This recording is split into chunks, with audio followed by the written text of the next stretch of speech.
নরশেড 100 সিরিজের next question নিয়ে মানে 4 নাম্বার কোয়েশ্চেন নিয়ে আমি চলে এসেছি, যেখানে একজন বোন সোমারয় মণ্ডল আমাকে জিজ্ঞেস করেছে ও 2013 অ্যান্ড 15-তে মাধ্যমিক অ্যান্ড এইচএস করেছে। পুরো কোয়েশ্চেনটা পড়ছি না, তাহলে আমার উত্তর দেওয়ার আর টাইম থাকবে না। অ্যান্ড ও তারপরে এমএ অ্যান্ড বিএড করেছে। এখনও আমার কাছ থেকে সাজেশন চাইছে যে ও মানে জিএনএম করতে পারবে কিনা। তো বোন, তুমি আমাকে এক্স্যাক্ট তোমার বয়সটা জানাওনি, সেটার জন্য আমি তোমাকে এক্স্যাক্টলি আমি হিসেব করে বলতে পারছি না। মোটামুটি মনে রাখবে জিএনএম কিন্তু একটা 3.5 ইয়ার্সের কোর্স টোটাল। অ্যান্ড তারপরে তোমাকে অ্যাটলিস্ট 200 মানে 2 বছর 50 বেডের হসপিটালের এক্সপিরিয়েন্স করতে হবে নর্সশেডের জন্য এলিজিবল হতে গেলে।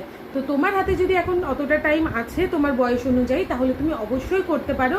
কারণ কি 30 ইয়ার্স হচ্ছে গিয়ে তোমার এমনি এজ লিমিট, অ্যান্ড এসসিদের জন্য কিন্তু 3 ইয়ার্সের ছাড় আছে। তো মানে 33 ইয়ার্স তুমি পাবে। তার মধ্যে যদি তোমার কোর্স কমপ্লিট হয়ে যায়, এক্সপিরিয়েন্স হয়ে যায়, তাহলে তুমি অবশ্যই করতে পারবে।